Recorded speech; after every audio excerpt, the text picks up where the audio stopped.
இப்போ நம்ம 2024வது வருடத்தோட இறுதி கட்டத்துக்கு வந்துட்டோம்.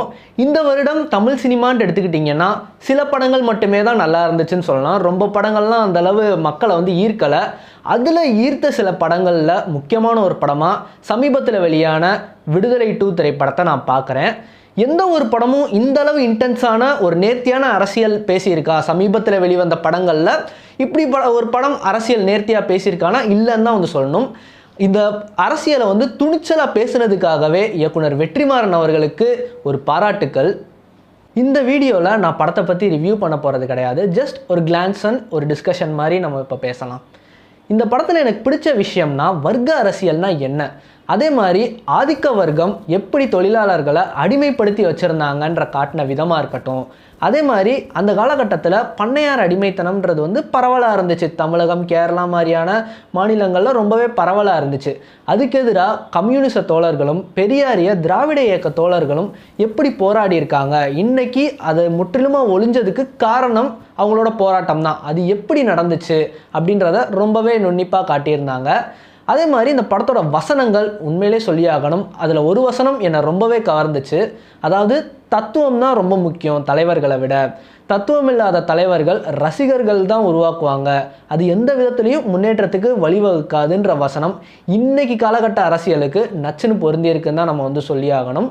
அதே மாதிரி ஒரு பதவி, ஒரு அதிகாரம், ஒரு அதிகாரியை எந்த அளவுக்கு மடைமாற்றி கொடூரமாக செயல்பட வைக்குது அப்படின்ட்டு ஒரு சீனில் அற்புதமாக காட்சிப்படுத்தியிருப்பாங்க. அது ரொம்பவே இன்ட்ரெஸ்டிங்காக இருந்துச்சு, உண்மைக்கு நெருக்கமாக இருந்துச்சு. அதே மாதிரி இன்றைக்கி நமக்கு அடிப்படையாக கிடைக்கக்கூடிய ஒரு போனஸாக இருக்கலாம், ஒரு விடுமுறையாக இருக்கலாம், அதே மாதிரி வந்து ஒரு இன்க்ரிமெண்ட், இதனால பல கம்யூனிச தோழர்கள் போராடி இருக்காங்க. இந்த அடிப்படைக்காக பல கம்யூனிச தோழர்கள் வந்து போராடி இருக்காங்க. அதே மாதிரி உயிர் கூட நீர்த்திருக்காங்க. இதுக்காக எவ்வளோ போராட்டங்கள் நடந்துச்சு, இதுக்கு பின்னாடி எத்தனை தலைவர்கள் இருந்திருக்காங்க, அந்த போராட்டத்தை நல்லாவே கண் முன்னாடி காட்டியிருந்தாங்க இந்த படத்தில்.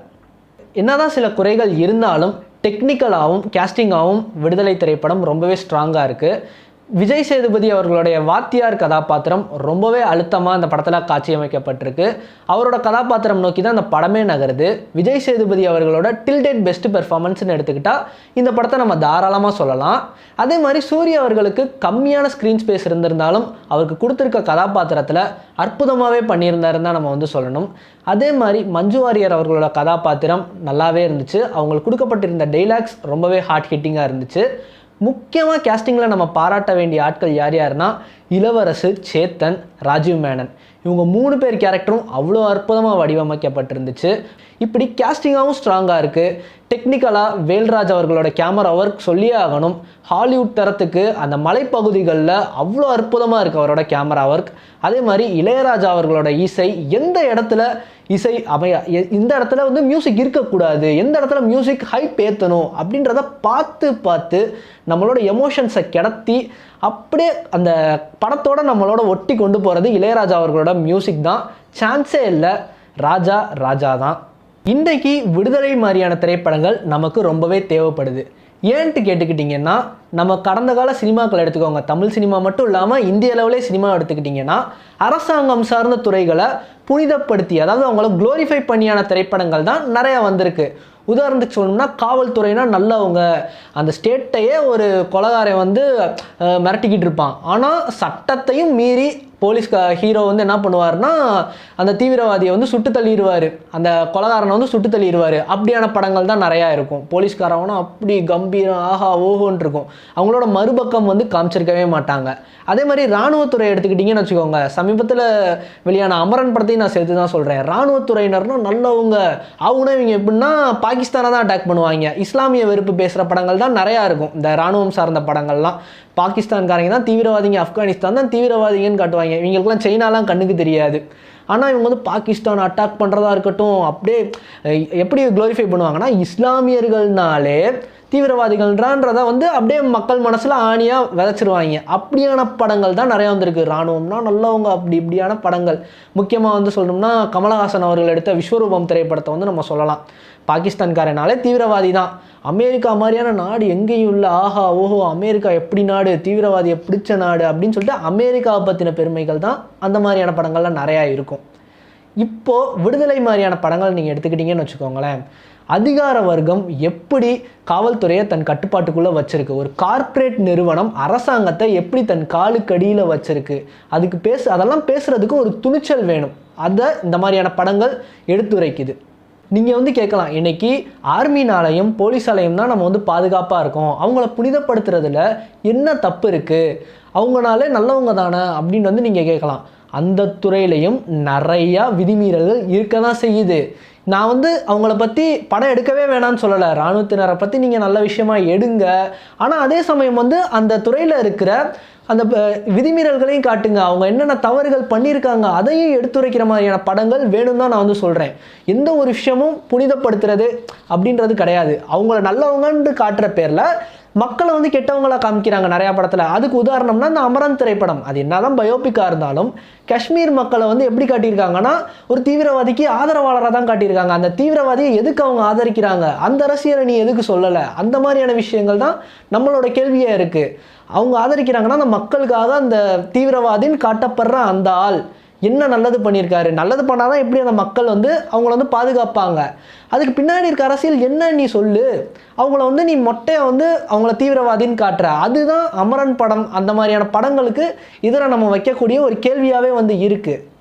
அதே மாதிரி அதிகமான விதிமீறல்களில் ஈடுபட்டதில் இந்திய இராணுவத்திற்கும் ஒரு பெரிய பங்கு இருக்குது. அதை நம்மளால் 100% மறுக்கவே முடியாது. உதாரணத்துக்கு சொல்லணும்னா 2004ஆம் ஆண்டு காங்கிரஸ் ஆட்சி காலகட்டத்தில் வடகிழக்கு மாநிலங்களுக்கு இராணுவ படையினர்கள் அனுப்பி வைக்கப்பட்டாங்க. அப்போது அங்கே இருந்த பழங்குடியின மக்களை விசாரணைன்ற பேரில் பயங்கரமாக சித்திரவதை பண்ணாங்க. அதே மாதிரி பெண்கள் பாலியல் வன்புணர்வுக்கு ஆளாக்கப்பட்டாங்க. அப்படி பாலியல் வன்புணர்வில் ஒரு பெண்மணி கொல்லப்பட்டப்போ தான் மானத்தை கூட பார்க்காம அங்கே இருக்கிற சில பெண்மணிகள்லாம் நிர்வாண போராட்டத்தில் ஈடுபட்டாங்க.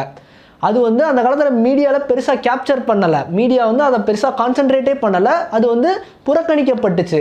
ஆனால் அது வெளியே வந்த பிறகு அது இந்திய இராணுவத்துக்கே ஒரு பெரிய களங்கத்தை தான் உண்டு பண்ணுச்சுன்னு நம்ம சொல்லணும். அதே மாதிரி இவ்வளோ ஏன் கடந்த ஆண்டு மணிப்பூரில் அந்த இராணுவத்தினர்கள் தங்களோட அதிகாரத்தையும் மீறி உயரதிகாரிகிட்ட நல்ல பேர் வாங்கணுன்றதுக்காக நிறையா அசம்பாவித செயல்களில் ஈடுபட்டிருக்காங்க. முக்கியமாக இராணுவத்துறைனா என்ன, அரசியல்வாதிக்கு கீழே செயல்படுற இந்த இராணுவத்துறையினர்கள் பெரிய அதிகாரி, அதாவது உயர் அதிகாரிகிட்ட நல்ல பேர் வாங்கணுன்றதுக்காக பாலியல் வன்புணர்வு சரி, சித்திரவதையில் சரி, அப்படி ஒரு விதிமீறலில் ஈடுபட்டாங்க. அதெல்லாம் நம்ம கண்ணுக்கு தெரியாது, அதை வெளிப்படையாக சொல்ல மாட்டாங்க. இராணுவத்தினர்னா புனிதப்படுத்துறது.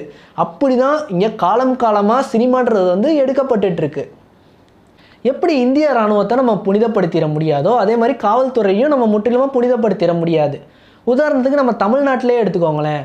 எம்ஜிஆர் அவர்கள் ஆட்சி காலகட்டத்தில் நக்சல்பாரிகளோட நடமாட்டம் மலைப்பகுதியில் அதிகமாக இருக்குன்ற செய்தி வந்தோடனே காவல்துறையினர்களுக்கு ஒரு முழு அதிகாரமே வழங்கப்பட்டுச்சு. ஆனால் அந்த மலைப்பகுதிகளில் விசாரணைன்ற பேரில் அந்த மலைவாழ் மக்கள்லாம் சித்திரவதைக்கு ஆளானாங்க, பெண்கள்லாம் பாலியல் வன்புணர்வுக்கு ஆளானாங்க. அதே மாதிரி ஜெயலலிதா அம்மையார் அவர்கள் ஆட்சி காலகட்டத்தில் வீரப்பனை பிடிக்கும் போகும்போது அந்த கிராம மக்கள்லாம் சித்திரவதைக்கு ஆளானாங்க, பெண்கள்லாம் பாலியல் வன்புணர்வு செய்யப்பட்டாங்க. எப்படின்ற பேர்லனா இவங்க தான் வீரப்பனுக்கு உதவி செய்கிறாங்க அப்படின்ற பேரில் விசாரணைக்கு கூட்டு போய் இந்த மாதிரியான சித்திரவதைகள்லாம் நடந்திருக்கு. இவ்வளோ ஏன் இப்போ சமீபத்தில் துப்பாக்கிச்சூடு நடந்துச்சு தூத்துக்குடியில், அதுவும் யார் கண்ட்ரோலில், போலீஸ்காரவங்க தானே நடத்துனாங்க. இதை வச்சு எப்படி ஒரு போலீஸ்காரவங்களுக்கு நம்ம புனித சாயம் பூச முடியும்? பொதுவாக திரைப்படங்கள்லையும் செய்திகள்லையும் காமிக்கப்படக்கூடிய நக்சல் தீவிரவாதிகள் அவங்க யாருன்னு பார்த்துக்கிட்டிங்கன்னா மக்களுக்கு ஆதரவாகவும் கார்ப்பரேட்டுக்கு எதிராகவும் போராடக்கூடிய போராட்டக்குழு தான் அவங்க. இதை தோழர்களுடன் ஒரு பயணம் அப்படின்ற ஒரு புத்தகத்தில் தோழர் அருந்ததி ராய் அவர்கள் இதை மென்ஷன் பண்ணியிருக்காங்க. நக்சல் அப்படின்னு சொல்லக்கூடிய நபர்கள் யாருன்னு நீங்கள் பார்த்துக்கிட்டிங்கன்னா அரசாங்கத்தோட துணையோட ஒரு கார்ப்பரேட் நிறுவனம் மலையை குடைஞ்சு சுரங்கம் அமைக்க வராங்க. அவங்களுக்கு எதிராக அந்த இயற்கை நலனுக்காக மக்களுக்கு ஆதரவாக அங்கே அந்த சுரங்கம் வந்தால் மக்கள் அது பெருசாக பாதிக்கப்படுவாங்க, அது கார்ப்பரேட் மயமாயிரும். அதுக்கு எதிராக போராடக்கூடிய போராட்டக்குழு தான் நக்சல். ஆனால் இந்த அரசாங்கமும் கார்ப்பரேட் நிறுவனங்களும் தான் அவங்கள மீடியா முன்னாடி தீவிரவாதிகளாக காட்டி இவங்களாம் இப்படி கொலையில் ஈடுபடுறாங்க அப்படின்ற தவறான செய்திகளை பரப்பி மக்கள் முன்னாடி தீவிரவாதிகளாக பிரதிபலிக்கிறாங்க. இதை தண்டக்காரண்யா, அஸ்ஸாம் மாதிரியான பகுதிகளில் நேரடியாகவே போய் ஆய்வு செஞ்ச தோழர் அருந்ததி ராய் அவர்கள் தோழர்களுடன் ஒரு பயணம் அப்படின்ற புத்தகத்தில் மென்ஷன் பண்ணியிருக்காங்க. வாய்ப்பு இருந்தால் அந்த புத்தகத்தை படித்து பாருங்கள்.